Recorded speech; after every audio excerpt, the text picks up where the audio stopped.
नमो अर्हन्ताणं नमो सिद्धाणं नमो आयर्याणं नमो वज्रायाणं नमो लोये सौसाहुणम् मङ्गलं भगवान् वीरो मङ्गलं गौतमो गणी मङ्गलं कुन्दकुन्दाद्यो जैनधर्मोऽस्तु मङ्गलम् सर्वमङ्गलमाङ्गल्यं सर्वकल्याणकारकं प्रधानं सर्वधर्माणां जैनं जयतु शासनं जैनं जयतु शासनम्। मंगलमय मंगलकरण वीतराग विज्ञान नमो ताहि जाते भय अरहंतादि महान करि मंगल करि हो महा ग्रंथ करन को कार जाते मिले समाज सब पावे निज पद राज।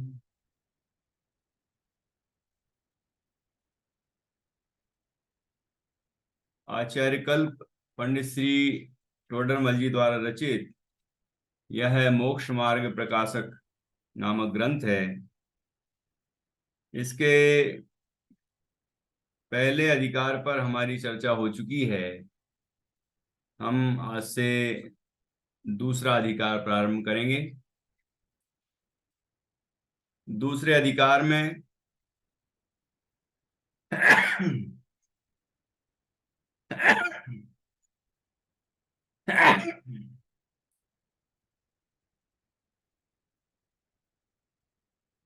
दूसरे अधिकार में संसार अवस्था का स्वरूप बताया गया है।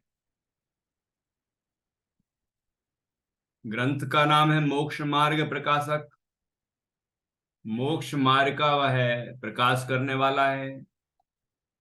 तो मोक्ष मार्ग जब प्रकाशित होगा तो संसार मार्ग का अभाव होगा, और मोक्ष मार्ग से जब मोक्ष की प्राप्ति होगी तो संसार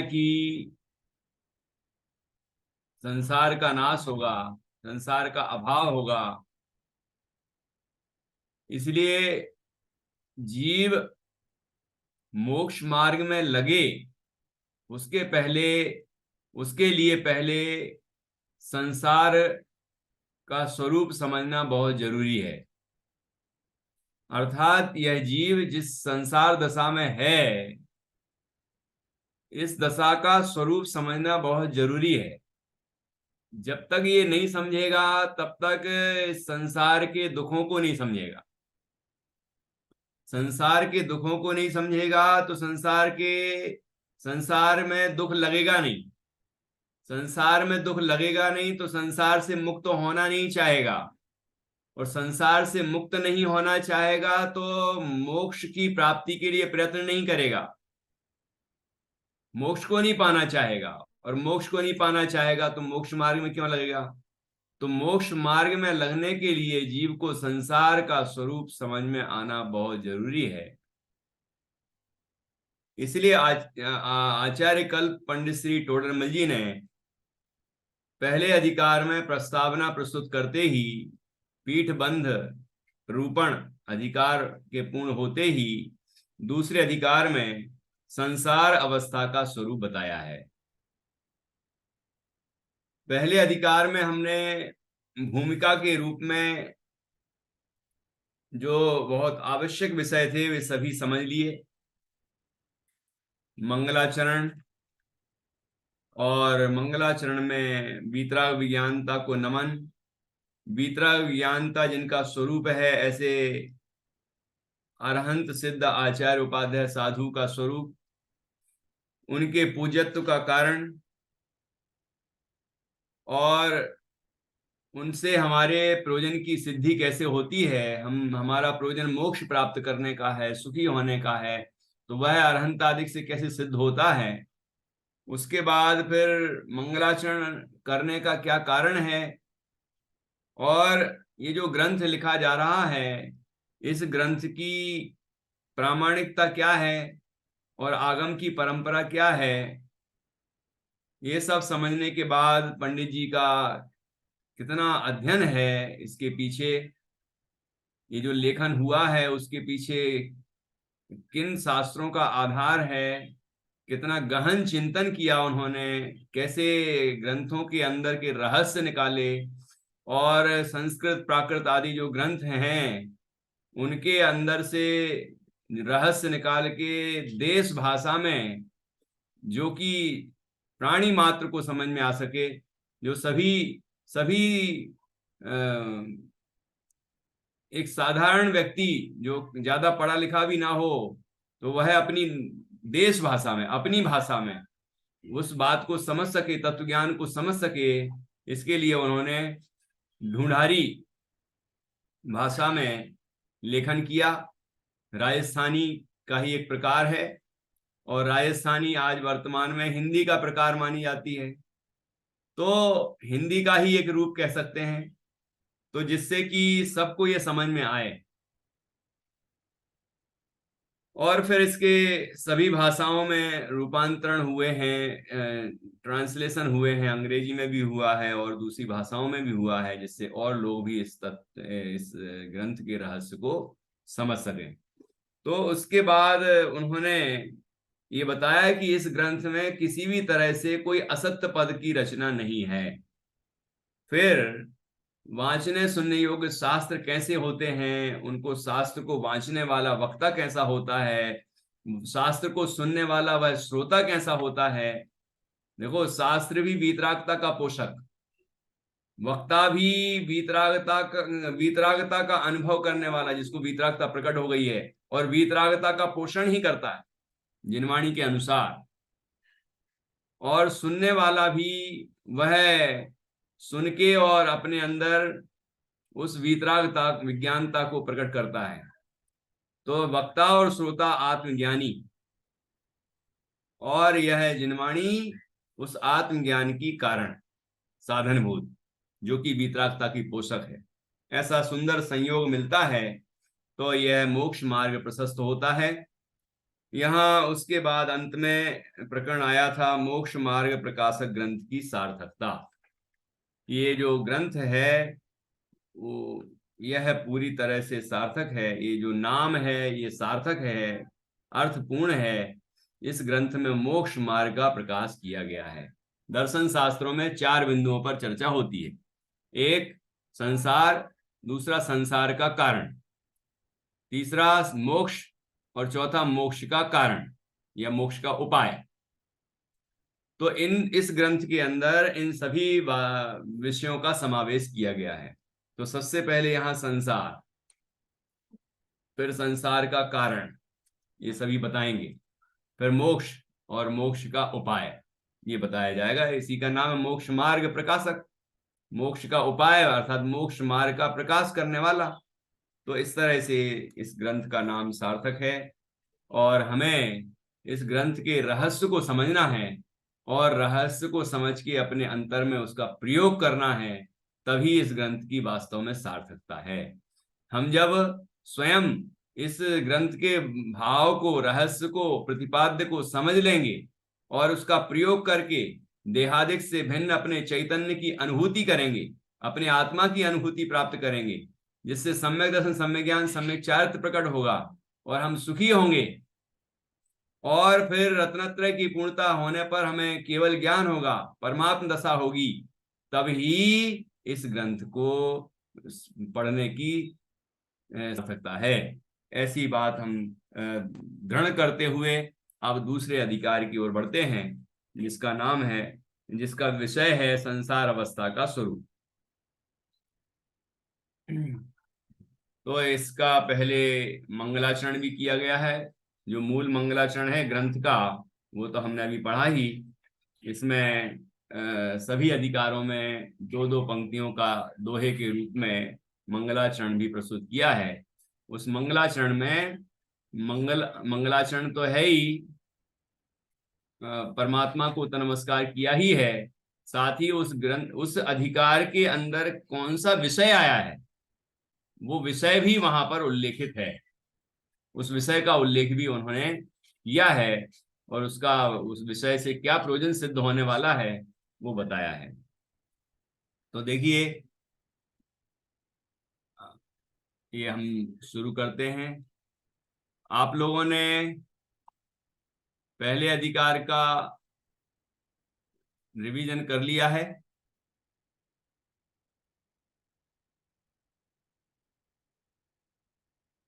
बताइए। आस्का, हाँ जिया। सर। हम्म। हाँ सर। तो मैं कुछ प्रश्न आपसे कल पूछूंगा, ठीक है? अभी नहीं पूछ रहा हूँ। जी। हाँ, ये पहले अधिकार के संबंध में ही किसी दिन कुछ पूछूंगा, किसी दिन कुछ पूछूंगा, थोड़ा थोड़ा पूछते ही जाएंगे, और उसके बाद हम आगे बढ़ते चले जाएंगे।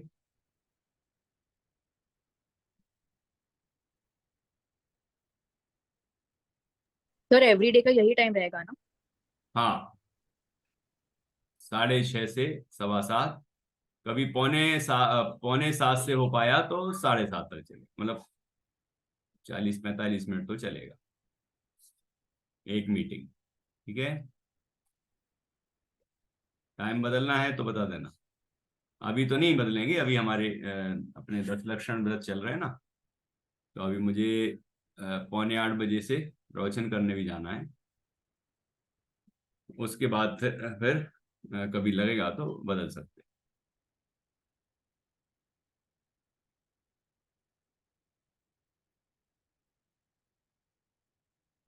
ये इसका मंगलाचरण।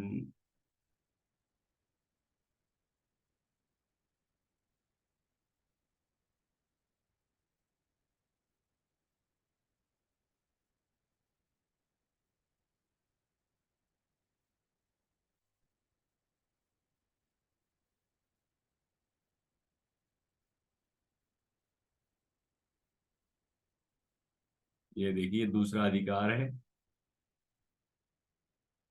दूसरा अधिकार, संसार अवस्था का स्वरूप। तो पढ़ते हैं अपन।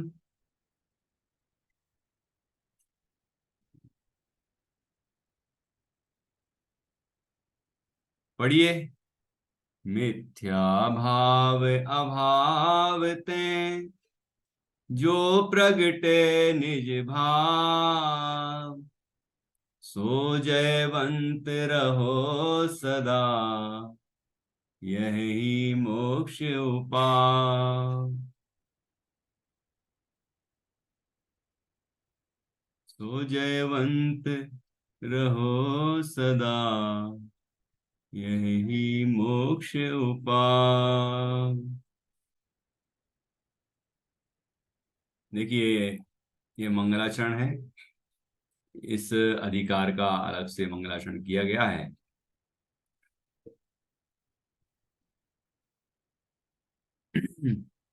बताइए क्या अर्थ होगा? मिथ्या भाव अभावतें, जो प्रगटे निज भाव, सो जयवंत रहो सदा, यह ही मोक्ष उपाय।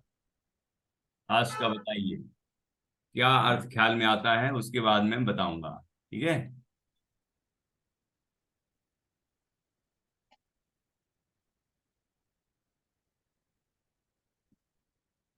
जी मिथ्या हाँ। भाव। हाँ, ये जो सामने आपकी स्क्रीन पर है दोहा, इसका भाव आपको बताना है। क्या समझ में आया है अर्थ? मोक्ष मार्ग को प्रकट करने के लिए, मोक्ष मार्ग के उपाय को जानने के लिए मिथ्यात्व को हटाना पड़ेगा, तो ही अपने स्वरूप को जान पाएंगे और सदा के लिए उसको उसके ऊपर हम रह पाएंगे। अगर हमको मिथ्या दृष्टि नहीं रही तो। जी आप बताइए।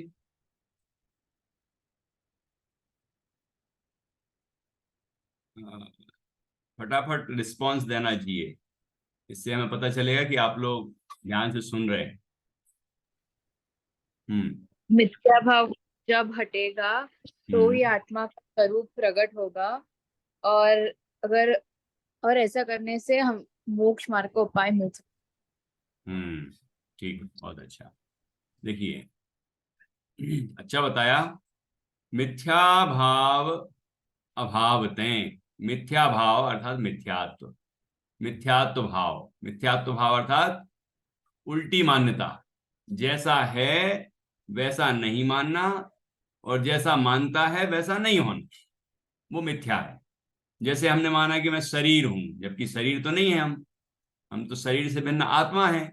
तो आत्मा है लेकिन आत्मा नहीं मानना, शरीर नहीं है लेकिन शरीर मानना, सुख आत्मा में है लेकिन आत्मा में नहीं मानना, सुख पंचेंद्रिय के विषयों में या पुद्गल में परद्रव्यों में नहीं है परंतु वही सुख मानना, ये मिथ्या भाव है।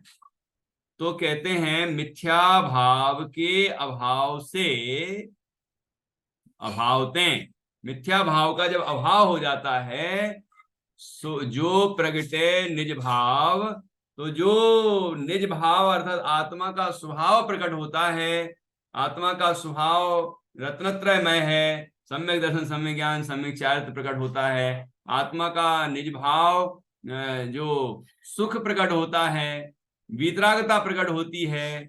तो कहते हैं मिथ्या भाव का अभाव होने से निज भाव प्रकट होता है, आत्मा का स्वभाव प्रकट होता है। अभी क्रोध, मान, माया, लोभ आदि सारे विकार उत्पन्न हो रहे हैं।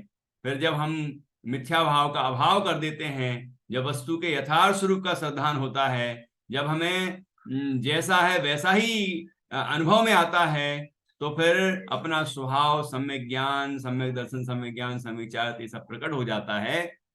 और आत्मा को आत्मा वीतरागता को प्राप्त हो जाता है, अरहंत अवस्था फिर सिद्ध अवस्था को प्राप्त हो जाता है। तो कहते हैं सो जयवंत रहो सदा, कि ऐसा जब जिसको निज भाव प्रकट हुआ है, कहते हैं सदा जयवंत रहो, वह जयवंत रहे। कि जब निज भाव प्रकट हो जाता है तो सदाकाल उस परम आनंद की दशा में जीव विराजमान रहता है, ऐसी अवस्था प्रकट होती है। ऐसा उसको कहते हैं सो जयवंत रहे, ऐसी अवस्था की जय हो, ऐसी अवस्था हमेशा बनी रहे, प्रकट हो। सो जयवंत रहो सदा, यह ही मोक्ष उपाय, यही मोक्ष का उपाय है। मोक्ष का उपाय क्या है कि मिथ्या भाव का अभाव हो जाए, अर्थात मिथ्या दर्शन, मिथ्या ज्ञान, मिथ्या चारित्र का अभाव हो जाए, और निज भाव प्रकट हो जाए। कि निज भाव सम्यक दर्शन, सम्यक ज्ञान, सम्यक चारित्र निज भाव है। आत्मा का चैतन्य स्वभाव, ज्ञान दर्शन स्वभाव वह निज भाव है। उसकी श्रद्धा ज्ञान और उसमें लीनता वो सम्यक दर्शन, सम्यक ज्ञान, सम्यक चारित्र है। वीतरागता प्रकट होती है, आनंद प्रकट होता है, और फिर निर्ग्रंथ दशा में रत्नत्रय की पूर्णता होती है, अरहंत होता है और सिद्ध अवस्था की प्राप्ति कर लेता है। तो यही तो मोक्ष का उपाय है। इस प्रकार से यहाँ पर अपना जो स्वभाव पर्याय में पूर्ण रूप से, शुद्ध रूप से प्रकट होता है, उसकी जय जयकार की है, उसकी महिमा गाई है कि ऐसी अवस्था जयवंत है। जैसे कि अपन ने मंगलाचरण में, ग्रंथ के मंगलाचरण में पढ़ा था ना, कि मंगलमय मंगल करण वीतराग विज्ञान, नमो ताहि जाते भये अरहंत आदि महान। कि जो मंगलमय और मंगल को करने वाली वीतराग विज्ञानता है, वह उसको नमस्कार हो, उसको नमस्कार हो, क्योंकि उससे ही अरहंत आदि महान हुए हैं। वीतराग विज्ञानता प्रकट हो जाती है तो अरहंत अवस्था, सिद्ध अवस्था, आचार्य, उपाध्याय, साधु की अवस्थाएं प्रकट होती। अर्थात ये पंच परमेष्टि रूप जब अवस्थाएं हैं, वो वीतराग विज्ञानता स्वरूप है, ये हमने समझा है पहले। तो वीतराग विज्ञानता के कारण ही अरहंतादिक पूजनीय हैं। तो वीतराग विज्ञानता जो गुण है अरहंतादिक का, उसकी वहां पर महिमा गाई है और उसको प्रणाम किया है, नमस्कार किया है। ठीक है, ऐसे यहां पर भी मिथ्या भाव के अभाव से जो आत्मा का स्वभाव प्रकट हुआ है, जो वीतराग विज्ञानता प्रकट हुई है, जो रत्नत्रय प्रकट हुआ है, जो आनंद प्रकट हुआ है, उसको यहाँ पर जयवंत कह रहे हैं, उसकी जय जयकार कर रहे हैं। वह सदा बना रहे, वह सदा जयवंत रहे, ऐसी कामना की गई है। और बताया गया है कि यही मोक्ष मोक्ष का उपाय है कि अपना स्वभाव प्रकट करना, मिथ्या भाव का अभाव करना और अपना स्वभाव प्रकट करना ही मोक्ष का उपाय है। अब यहाँ पर ये विषय शुरू होता है। देखिए, अब इस शास्त्र में मोक्ष मार्ग का प्रकाश करते हैं, मोक्ष मार्ग का प्रकाश करते हैं। जब प्रकाश होता है तो अंधकार होता है क्या जिया? जब प्रकाश होता है हमारे घर में तो अंधकार होता है क्या उस समय? नहीं। नहीं। तो प्रकाश ने अंधकार को भगा दिया है क्या? प्रकाश की वजह से अंधकार ढक गया है। ढक गया है, मतलब कहीं ना कहीं हाँ। है, कहीं ना कहीं है। नहीं। नहीं है, है नहीं, पर ढक वो गया है का अर्थ पता है क्या होता है? जैसे अपन ने किसी वस्तु के ऊपर कोई कपड़ा डाल दिया तो वो कपड़े से ढक गया, मतलब है तो वो, बस ढक गया है, दिख नहीं रहा हमें। ऐसा है क्या? नहीं। हाँ, जैसे ही प्रकाश होता है अंधकार होता ही नहीं। ठीक है, प्रकाश का होना और अंधकार का नहीं होना ही ये इसका अंधकार का नाश है। अंधकार का नाश ऐसे भी नहीं होता कि प्रकाश हुआ फिर धीरे धीरे जा रहा है वो अंधेरा, ऐसा भी नहीं होता। ठीक है, वास्तव में तो प्रकाश का नहीं होना ही अंधेरा है। प्रकाश, जैसे सूर्य डूबता है तो अंधेरा हो जाता है, प्रकाश का नहीं होना ही अंधकार है। तो जैसे ही प्रकाश हुआ वैसे अंधकार उत्पन्न ही नहीं हुआ, वहां प्रकाश ही प्रकाश हो गया, अंधकार है ही नहीं। फिर ऐसे जैसे ही आत्मा आत्मा में मोक्ष मार्ग प्रकट होता है, मोक्ष मार्ग का प्रकाश होता है, तो संसार मार्ग का अभाव हो जाता है। तो यहाँ पर पंडित जी कह रहे हैं कि अब इस शास्त्र में, इस जिनवाणी में, भगवान जिनेन्द्र की वाणी में मोक्ष मार्ग का प्रकाश करते हैं।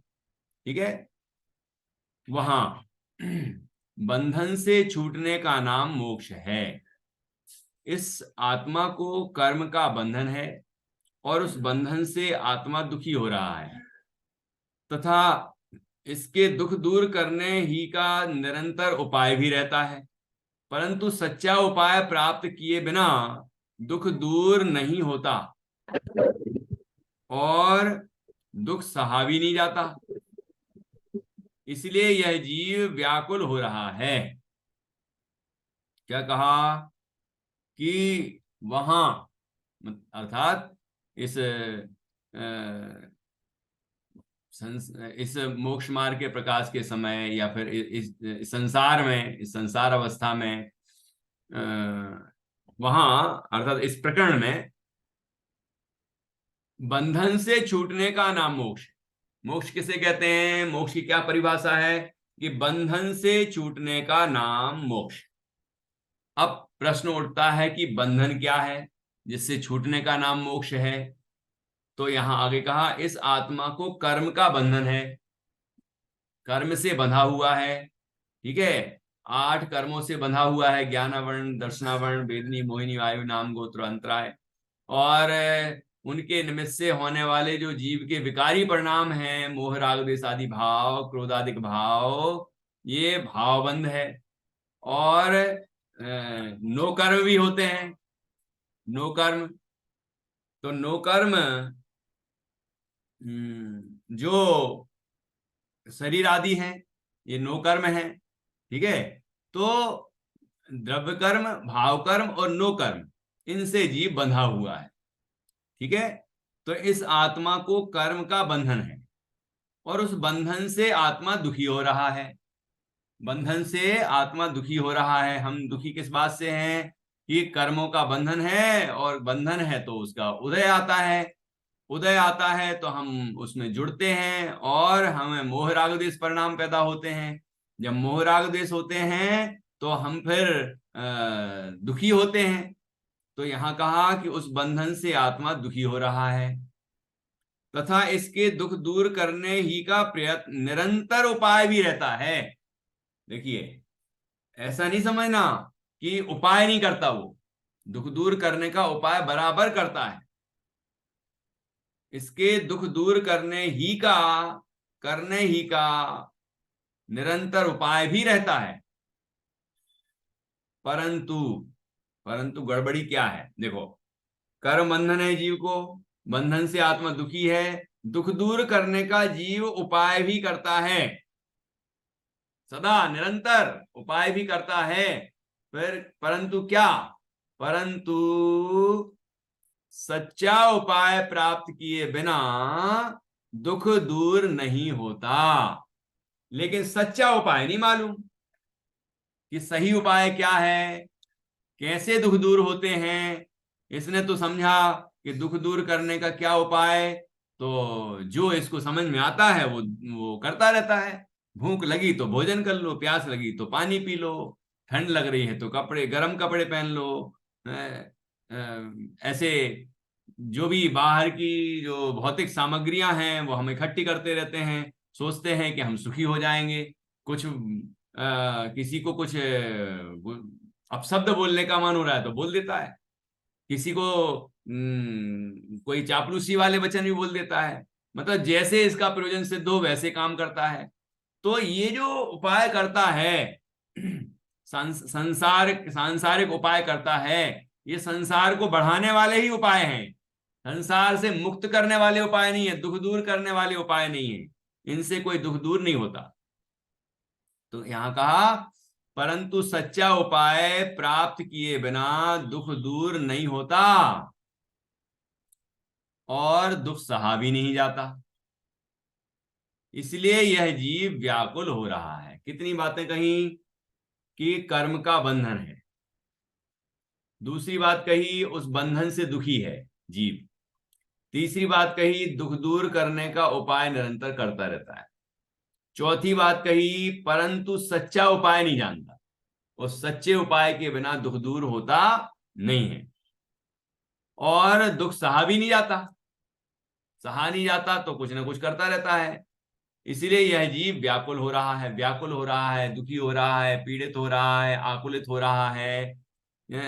तो यहां पर कौन सी जगह भूल हो रही है बताओ, आज का बताओ। इस यहां पर इस पूरी प्रक्रिया में कि कर्म बंधन है जीव को, बंधन से दुखी है जीव, दुख दूर करने का जीव उपाय भी करता है, लेकिन उपाय जो करता है वो सच्चा नहीं है, इसीलिए दुखी होता रहता है और दुख सहा भी नहीं जाता है, इसीलिए दुखी हो रहा है, व्याकुलित हो रहा है। तो यहाँ कौन सी भूल सुधारी जाए कि ये सारी जो प्रक्रिया है, सारा जो चक्र है दुखी होने का, ये समाप्त हो जाए, बताइए। सच्चा उपाय बताने पर, सच्चा उपाय अपनाने पर। बहुत सुंदर, बहुत बढ़िया। कि यहाँ पर परंतु लगा के जो पंडित जी ने लिखा है, परंतु उपाय, सच्चा उपाय प्राप्त किए बिना दुख दूर नहीं होता। तो सच्चा उपाय हमें समझना होगा कि इस दुख दूर करने का सही उपाय क्या है, सही तरीका क्या है, कैसे हम इस दुख को दूर करें। ठीक है। जैसे किसी को कोई बीमारी हो जाए तो पहले ये समझना जरूरी है कि वो बीमारी हुई क्यों और दूर कैसे हो। तो ये बात यदि समझ ले तो दुख दूर करने का वो जो बीमारी है उसको दूर करने का उपाय प्राप्त हो जाएगा। यहाँ यही कह रहे हैं कि परंतु सच्चा उपाय प्राप्त किए बिना दुख दूर नहीं होता है। ठीक है। अब दुख दूर नहीं होगा, दुख होगा तो सहा कैसे जाएगा, सह तो पाएगा नहीं, और सह नहीं पाएगा तो व्याकुलित होगा, आकुलित होगा। आकुलता लक्षण दुख का ही है, अर्थात दुखी ही होगा, पीड़ित ही होगा। तो इस कारण से संसार अवस्था में जीव निरंतर दुखी हो रहा है, पीड़ित हो रहा है, आकुलित हो रहा है, तो अब यदि हमें हमें लगता है कि हम आकुलित हो रहे हैं, दुखी हो रहे हैं, और उसमें भूल इतनी सी है कि हम सच्चा उपाय नहीं जानते, सच्चा उपाय नहीं करते, तो हम सच्चा उपाय प्राप्त करने का प्रयत्न करें और उसको प्रयोग में लाएं। उसको प्रयोग में लाएंगे, सच्चा उपाय हम करेंगे, तो हमारे सारे दुख दूर हो जाएंगे। देखो कैसे दूर होंगे, सच्चा उपाय करते ही बंधन दूर, कर्म का बंधन छट जाएगा। कर्म बंधन दूर होगा तो दुखी होना बंद हो जाएगा। दुखी नहीं होगा तो दुख दूर करने का उपाय करने की जरूरत ही नहीं है, क्योंकि दुख तो दूर हो ही गया, है ना। और फिर दुख सहना भी नहीं पड़ेगा, क्योंकि दुख हो ही नहीं रहा, तो आकुलता व्याकुलता भी नहीं करनी पड़ेगी, क्योंकि दुख हो ही नहीं रहा। तो इस तरह से सच्चा उपाय करते ही जीव बंधन से मुक्त होगा और दुख दूर हो जाएंगे। ये बात यहाँ कही। अब यहाँ आगे चर्चा बढ़ती है और यहाँ बताया गया है, इस जीव को समस्त दुख का मूल कारण कर्म बंधन है। ये ऊपर भी आया था, इस आत्मा को कर्म का बंधन है। तो इस प्रकार जीव को समस्त दुख का मूल कारण कर्म बंधन है, उसके अभाव रूप मोक्ष है, वही परम हित है। देखो मूल कारण क्या है, सारे दुखों का मूल कारण है कर्म बंधन। कर्म से जीव बंधा है, कर्म फिर उदय में आता है और जीव उस उदय के साथ एकाकार होता है, जुड़ता है और ऐसा समझता है ये उदय मुझ में ही आया है, और दुखी होता है, राग द्वेष करता है, इससे नए कर्मों का बंधन होता है और इस तरह उसका फिर उदय आता है, तो इस तरह वो दुखी होता रहता है। तो इस प्रकार जीव को समस्त दुख का मूल कारण क्या है, कर्म बंधन। उसके अभाव रूप मोक्ष है, वह परम हित है। और कर्म बंधन का अभाव क्या है, मोक्ष। सर्व कर्म विप्र मोक्षो मोक्षा, अर्थात सभी कर्मों का अभाव हो जाना, सभी कर्मों का नष्ट हो जाना, कर्म रूप से नष्ट हो जाना, वही मोक्ष है और यही जीव का परम हित है। अर्थात जीव का प्रयोजन क्या है कि मोक्ष प्राप्त करना ही प्रयोजन है।